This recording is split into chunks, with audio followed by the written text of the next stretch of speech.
Hi guys, welcome to my YouTube channel. Authakutty സ്റ്റാൻലിയെ phone വിളിക്കാണ് കേട്ടോ. പ്രധാന കാരണം എന്തെന്ന് വെച്ചാൽ അലീനയെ കുറിച്ച് പറയാൻ തന്നെയാണ്. ഔതക്കുട്ടിക്ക് അലീന വന്നത് അത്രയ്ക്ക് അങ്ങോട്ട് ഇഷ്ടമായിട്ടില്ല കേട്ടോ. പ്രത്യേകിച്ച് കാരണം എന്തെന്ന് വെച്ചാൽ, ഒന്നാമത് നാണക്കേട്. നാട്ടുകാരോട് എന്ത് പറയും, വീട്ടുകാരോട് എന്ത് പറയും, അതുപോലെ തന്നെ സ്റ്റാൻലിയുടെ ഭാര്യയും മക്കളൊക്കെ അറിഞ്ഞു കഴിഞ്ഞാൽ അവരെങ്ങനെ എടുക്കും, അതൊക്കെ കൂടുതൽ പ്രശ്നമാവില്ല. അപ്പോൾ എന്തിനാണ് സ്റ്റാൻലി ഇങ്ങനൊരു വയ്യാവിൽ തലയിൽ കയറ്റി വെച്ചത്?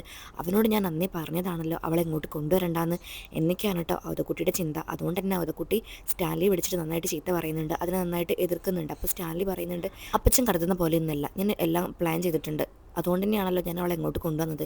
എന്തായാലും അവളെ ഞാൻ തിരിച്ചയക്കില്ല, അത് ഞാൻ ഒരുപാട് നാളായിട്ട് ആഗ്രഹിച്ച് തീരുമാനിച്ചൊരു കാര്യമാണ് എന്ന് പറയാണ് കേട്ടോ. എന്നിട്ട് ചോദിക്കുന്നുണ്ട് ഔതക്കുട്ടി, അതല്ല, നിൻ്റെ അവിടെ വർക്ക് ചെയ്യുന്ന ആൾക്കാരൊക്കെ ഇത് അറിഞ്ഞു, അതായത് ബൈജുവും അതുപോലെ ആൻ്റപ്പനും അവരൊക്കെ അറിഞ്ഞോ? അതെ, ഞാൻ അവരോടെല്ലാം പറഞ്ഞു. നീ എന്തിനാ അവരോട് പറഞ്ഞത്? അവരോട് പറഞ്ഞു കഴിഞ്ഞാൽ നാട് മൊത്തം അവർ പാട്ടാക്കില്ലേ? പിന്നെ ഞാൻ അവരോട് പറഞ്ഞിട്ടില്ലെങ്കിൽ അവർ വേറെ വല്ല കഥയും പറഞ്ഞുണ്ടാക്കും. അതുകൊണ്ട് തന്നെ അവരോട് ഞാൻ എല്ലാ സത്യങ്ങളും പറഞ്ഞു. അവരെന്തായാലും അറിയേണ്ടത് തന്നെയാണല്ലോ, അല്ലെങ്കിൽ അവർക്ക് 100 സംശയമായിരിക്കും.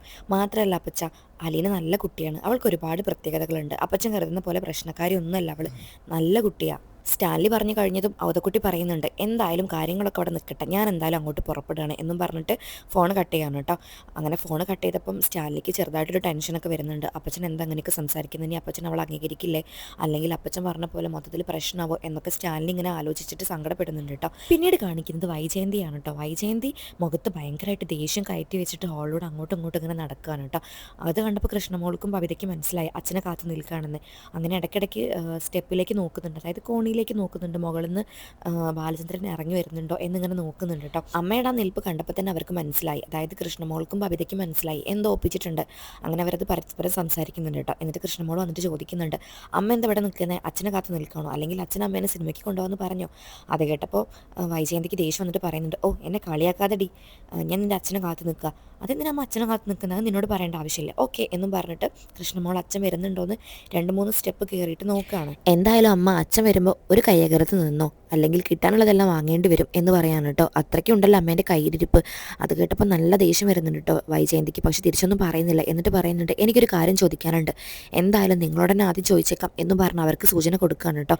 വൈജയന്തിയുടെ സ്വഭാവം കണ്ടിട്ട് മക്കൾക്ക് ഇപ്പോൾ വൈജയന്തിയെ ഒരു വിലയില്ല കേട്ടോ. വൈജയന്തി എന്ത് ചോദിച്ചാലും പറഞ്ഞാലും അവർക്കൊരു വിലയുമില്ല, പേടിയുമില്ല.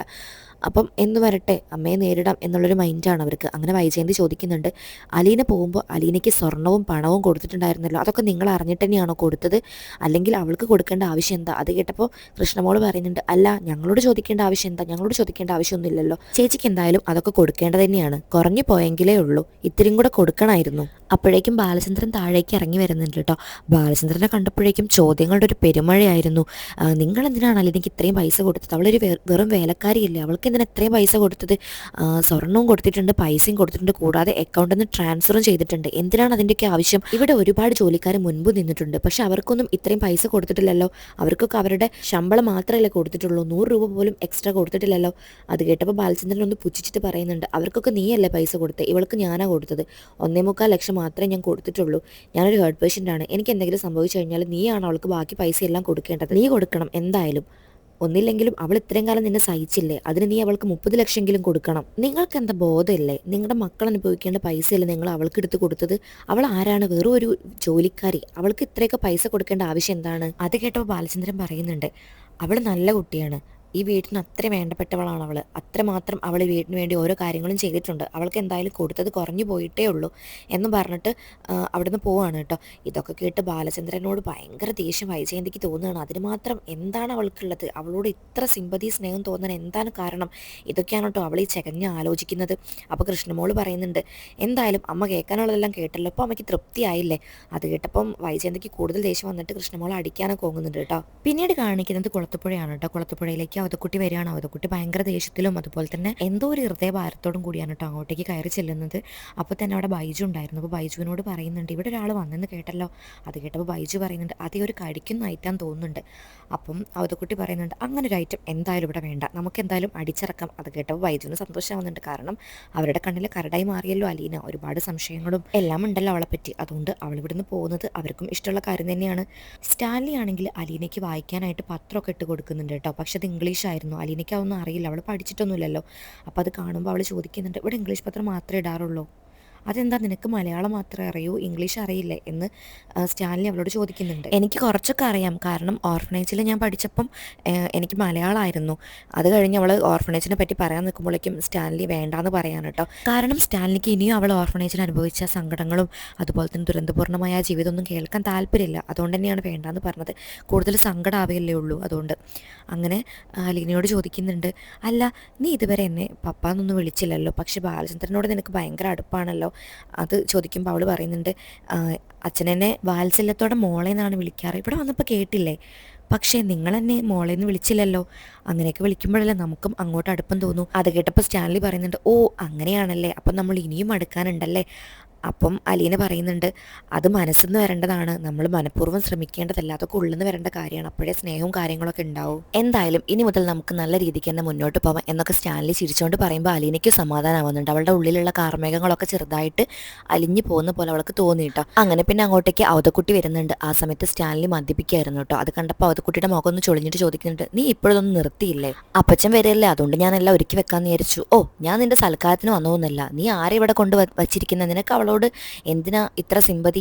അവൾ നിന്റെ മോളല്ലാന്നുകൊണ്ട് വിചാരിച്ചാൽ പോരെ, പിന്നെ എന്തിനാ അവളെ അങ്ങോട്ട് കൊണ്ടുവന്നേ? എല്ലാവരോടും എന്തൊക്കെ അഭിപ്രായങ്ങളും അതുപോലെ തന്നെ സമാധാനങ്ങളും നമ്മൾ പറയണം. അത് കേട്ടപ്പോൾ സ്റ്റാൻലി പറയുന്നുണ്ട്, ഓ എൻ്റെ അപ്പച്ച, അവൾ നല്ല കുട്ടിയാണ്, അവൾക്ക് എന്തൊക്കെയോ പ്രത്യേകതകളുണ്ട്, അവൾ നല്ല മിടുക്കി കുട്ടിയാണ്, എനിക്ക് എന്തായാലും അവളെ വിട്ട് പിരിയാൻ താല്പര്യമില്ല, ഞാനെല്ലാം തീരുമാനിച്ചിട്ട് തന്നെയാണ് അവളെ ഇങ്ങോട്ട് കൊണ്ടുവന്നത്. അപ്പച്ചൻ വെറുതെ ഇടയിൽ കയറണ്ട. 23 വർഷം ആരും ഇല്ലാതെ അനാഥാലയത്തിൽ ജീവിച്ച കുട്ടിയാണ് അവൾ, അവൾക്ക് നീതി കിട്ടണം. കാരണം അവളുടെ അച്ഛനായ ഞാനിവിടെ ഉണ്ടല്ലോ, അപ്പം എൻ്റെ മകളായിട്ട് അവളിവിടെ എല്ലാ സന്തോഷത്തിലും അതുപോലെ തന്നെ എല്ലാം അവൾക്ക് കിട്ടണം എന്നാണ് എൻ്റെ ആഗ്രഹം. സന്തോഷമാണെങ്കിലും പിന്നെ എന്താ പറയുക, സ്നേഹങ്ങളും വാത്സല്യങ്ങളും സംരക്ഷണവും എല്ലാം അവൾക്ക് കിട്ടണം. അവൾക്ക് കിട്ടാതെ പോയ എല്ലാ നീതിയും അവൾക്ക് കിട്ടണം. ഇതൊന്നും അവതക്കുട്ടിയുടെ മനസ്സിൽ കയറുന്നില്ല കേട്ടോ. അവതക്കുട്ടിയൊക്കെ പഴയ ടൈപ്പാണ്. നാട്ടുകാരെന്ത് വിചാരിക്കും, വീട്ടുകാരെന്ത് വിചാരിക്കും, അഭിമാനം പോവുമല്ലോ, അങ്ങനത്തെ ഒരു ടൈപ്പാണ് കേട്ടോ. അവിടെ ഇമോഷണൽ ആയിട്ടുള്ള കാര്യങ്ങൾ ചിന്തിക്കുന്നില്ല അവതക്കുട്ടി. അപ്പോൾ അവതക്കുട്ടി പറയുന്നുണ്ട്, എടാ ഞാനൊരു ഐഡിയ പറയാം, നീ അവളെ എൻ്റെ കൂടെ വിട്ടേക്ക്, ഞാൻ കുറച്ച് കാലം അവളെ അവിടെ നിർത്താം, എന്നിട്ട് പിന്നെ കുറച്ച് കഴിയുമ്പോൾ അവളെ ഞാൻ നാട് കടത്താം. അത് കേട്ടപ്പം സ്റ്റാൻലിക്ക് നന്നായിട്ട് ദേഷ്യം വരുന്നുണ്ട്. അപ്പച്ചൻ എന്തൊക്കെയാണ് പറയുന്നത്, അതിനൊന്നല്ല ഞാൻ അവളെ അങ്ങോട്ട് കൊണ്ടുവന്നത്, എനിക്ക് സ്നേഹിക്കാനാ,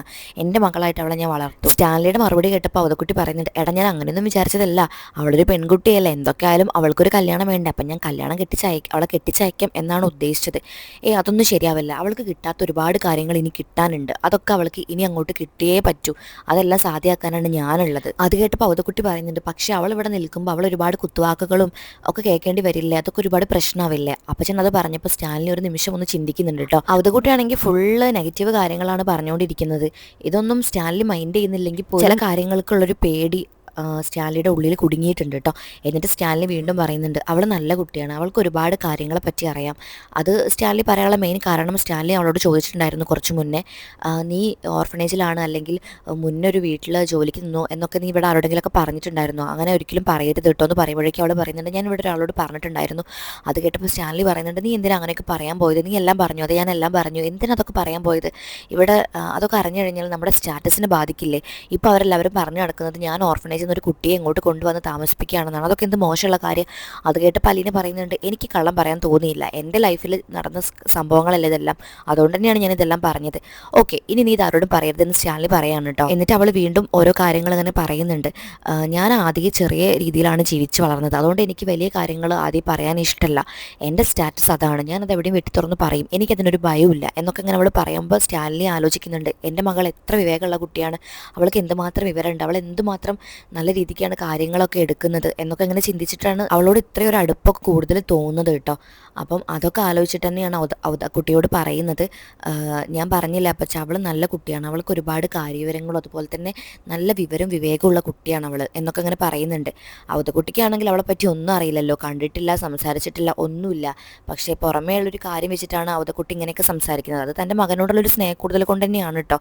അതിൽ തെറ്റ് പറയാൻ പറ്റില്ലല്ലോ.